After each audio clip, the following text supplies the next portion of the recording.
আসসালামু আলাইকুম। এখন শুনবেন সংবাদ শিরোনাম।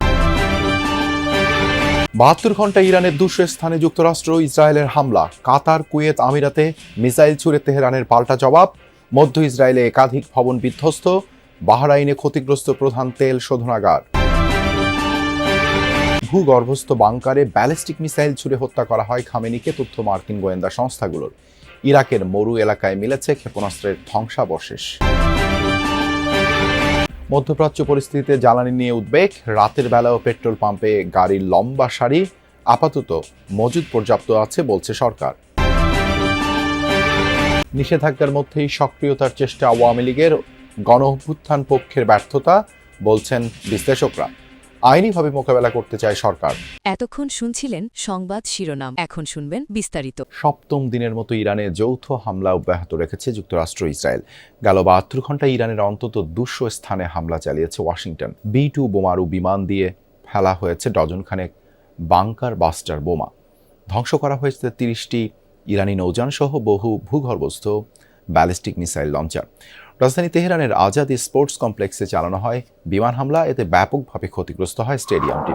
এছাড়াও B-52 বোমারু বিমান দিয়ে IRGCর একাধিক কমান্ড ও কন্ট্রোল সেন্টার ও ঘাঁটিতে বোমা ফেলা হয়।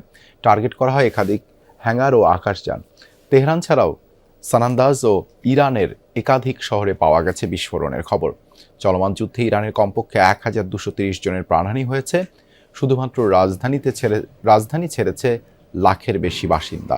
যুক্তরাষ্ট্র ইসরায়েলের হামলার জবাবে অব্যাহত রয়েছে ইরানের পাল্টা হামলা। সপ্তম দিনের মতো ইসরায়েল সহ মধ্যপ্রাচ্যে মার্কিন মিত্রদের লক্ষ্য করে হামলা চালিয়ে যাচ্ছে তেহরান। এর আগে বৃহস্পতিবার রাতে যুদ্ধ শুরুর পর ২০ দফায় মার্কিন ইসরায়েলি স্থাপনা লক্ষ্য করে মিসাইল ছোড়ে তেহরান।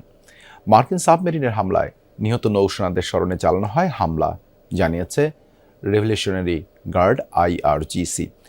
হামলায় মধ্য ইসরায়েলের বেশ কয়েকটি বাসভবন ক্ষতিগ্রস্ত হয়েছে, আগুন লাগে বেশ কয়েকটিতে। রাজধানী তেল আবিবেও পাওয়া যায় একাধিক বিস্ফোরণের খবর। এছাড়াও পশ্চিম তীর ও জেরুজালেমে বেজে ওঠে সাইরেন। এদিকে কাতার, কুয়েত, বাহরাইন ও সংযুক্ত আরব আমিরাতে ড্রোন মিসাইল হামলা চালিয়েছে IRGC। শুধু কাতারেই ছোড়া হয় 14টি ব্যালিস্টিক ক্ষেপণাস্ত্র ও 4টি ড্রোন। আরব আমিরাতের বিভিন্ন স্থান টার্গেট করে ছোড়া হয় প্রায় 150 ড্রোন ও মিসাইল। কুয়েতে ভূপাতিত করা হয় কয়েকটি মিসাইল। এদিকে বাহরাইনের প্রধান জ্বালানি তেল পরিশোধনাগারে আঘাত হানে একটি ইরানি ক্ষেপণাস্ত্র, এতে আগুন লেগে ক্ষতিগ্রস্ত হয় স্থাপনাটি। অত্যাধুনিক ব্যালিস্টিক ক্ষেপণাস্ত্র ব্লু স্প্যারো নিক্ষেপ করে আকস্মিক হামলার মাধ্যমে হত্যা করা হয়েছে ইরানের সর্বোচ্চ নেতা আয়াতুল্লাহ আলী খামেনিকে।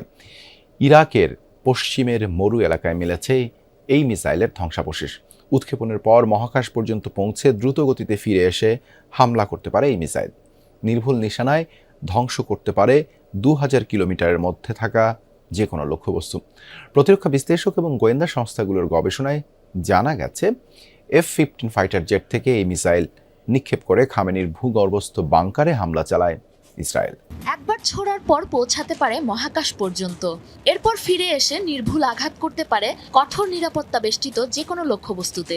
আলোচনায় এসেছে ইরানের সর্বোচ্চ নেতা আয়াতুল্লাহ আলী খামেনিকে হত্যা করা ইসরায়েলের air launched ballistic missile blue Sparrow. মার্কিন গোয়েন্দা সংস্থার তথ্যের বরাতে এই খবর নিশ্চিত করেছে চ্যানেল 12, জেরুজালেম পোস্টের মতো একাধিক ইসরায়েলি গণমাধ্যম। জানা গেছে ক্ষেপণাস্ত্রটি ব্যবহার করে আয়াতুল্লাহ আলী খামেনির ভূগর্ভস্থ বাংকারে আকস্মিক হামলা চালায় ইসরায়েল, যার ধ্বংসাবশেষ খুঁজে পাওয়া গেছে পশ্চিম ইরাকের মরু অঞ্চলে। গেল শনিবার স্থানীয় সময় সকালে F-15 যুদ্ধবিমান থেকে খামেনির অবস্থান লক্ষ্য করে ব্লু স্প্যারোর পাশাপাশি অন্যান্য ক্ষেপণাস্ত্র ছোড়া শুরু করে ইসরায়েল। নিখুঁত লক্ষ্যে 30টিরও বেশি হামলা চালানো হয় আয়াতুল্লাহ খামেনির কম্পাউন্ডে, যাতে মারাত্মক ক্ষতিগ্রস্ত হয় অন্তত 6টি ভবন। ঠিক তার পরদিন সকালে ছড়িয়ে পড়ে ইরানের সর্বোচ্চ নেতার মৃত্যুর খবর। ইসরায়েলের রাষ্ট্রীয় প্রতিরক্ষা প্রতিষ্ঠান রাফায়েল অ্যাডভান্সড ডিফেন্স সিস্টেমের তৈরি ১৯০০ কেজি ওজনের মিসাইলটি নিখুঁত হামলা চালাতে পারে ২০০০ কিলোমিটার রেঞ্জে থাকা যে কোনো লক্ষ্যবস্তুতে। ৬.৫ মিটার দীর্ঘ ও ১.৯ টন ওজনের এই ক্ষেপণাস্ত্র প্রচণ্ড গতিতে উড্ডয়নের পর পরিবর্তন করতে পারে নিজের গতিপথ। বায়ুমণ্ডলের একেবারে উপরের স্তরে পৌঁছে দ্রুতগতিতে নিচে নামার সময় যেতে পারে যে কোনো দিকে। এমন অপ্রত্যাশিত ও দ্রুতগতির কারণে এই মিসাইলটি ঠেকানো প্রায় অসম্ভব। মূলত ইসরায়েলের আকাশ প্রতিরক্ষা ব্যবস্থা অ্যারো ডিফেন্স সিস্টেমের সক্ষমতা যাচাইয়ে পরীক্ষামূলকভাবে তৈরি করা হয়েছিল এই মিসাইল। 1991 সালে পারস্য উপসাগরীয় যুদ্ধে ইরাকের ব্যবহৃত স্কাড মিসাইলের আদলে তৈরি করা হয়েছে এই সিরিজের ব্ল্যাক, সিলভার ও ব্লু স্প্যারো 3 ধরনের ক্ষেপণাস্ত্র। সর্বোচ্চ নেতার ভূগর্ভস্থ আশ্রয় এতটাই গভীরে ছিল যে সেখানে পৌঁছাতে সময় লাগতো কমপক্ষে 5 মিনিট।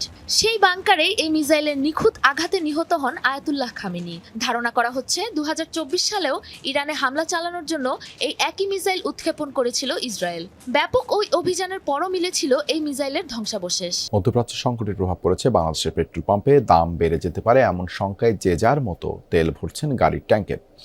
সামাজিক যোগাযোগ মাধ্যমে নানামুখী অপপ্রচারের কারণেই এই ব্যস্ততা বলে মত অনেকের। যদিও দেশে আপাতত জ্বালানি তেলের কোনো সংকট নেই। রাত ৩টা, নিকুঞ্জ এলাকার এই পাম্পে মোটরসাইকেলের দীর্ঘ সারি। সাধ্যমতো জ্বালানি নিচ্ছেন মোটরসাইকেল চালকরা। হঠাৎ করে বেড়েছে এই ব্যস্ততা। রাতের শেষ প্রহরে পাম্পে এই ভিড়কে কোনোভাবে স্বাভাবিক বলার উপায় নেই। দেশে জ্বালানি সংকট হতে পারে এমন আশঙ্কা রয়েছে অনেকের। চালকদের অভিযোগ, কোনো পাম্প এরই মধ্যে বন্ধ করে দিয়েছে জ্বালানি বিক্রি। তবে তেল নিতে এসে সবচেয়ে বেশি ধৈর্যের পরীক্ষা দিতে হয়েছে গাবতলীর এই পাম্পে। মজুদ জ্বালানি শেষ হয়ে যাওয়ায় তখন সরবরাহ গাড়ি থেকে পুনরায় অকটেন নেওয়া হচ্ছিল। পুরো প্রক্রিয়া শেষ হতে সময় লাগে কয়েক ঘন্টা। তবে পাম্প সংশ্লিষ্টরা বলছেন জ্বালানির সরবরাহে কোনো ঘাটতি নেই। নির্ধারিত দামেই চাহিদা মাফিক তেল দেওয়া হচ্ছে। জ্বালানি তেল নিয়ে এ ধরনের উদ্বেগ এবারই প্রথম নয়। এর আগেও এমন ঘটনার সাক্ষী হয়েছে দেশ। যদিও সরকার বেশ স্পষ্ট করেই বলেছে এই মুহূর্তে জ্বালানি তেলের কোনো সংকট নেই। স্থানীয় রাজনীতিতে নিজেদের উপস্থিতি জানান দিতে শুরু করেছে আওয়ামী লীগ। কোথাও কোথাও কার্যালয় খুলেছে, ঝটিকা মিছিলের চেষ্টাও করেছে দলটি। গণ অভ্যুত্থানে পরাজিত দলটিকে আইনিভাবে মোকাবেলা করতে চায় সরকারি দল বিএনপি। বিশ্লেষকরা বলছেন কেবল আইনি বা রাজনৈতিকভাবে নয়, সামাজিকভাবে মোকাবেলা করা দরকার। তাতে ব্যর্থ হয়েছে বিএনপি, জামায়াত ও এনসিপি সহ অভ্যুত্থানের পক্ষের শক্তিগুলো।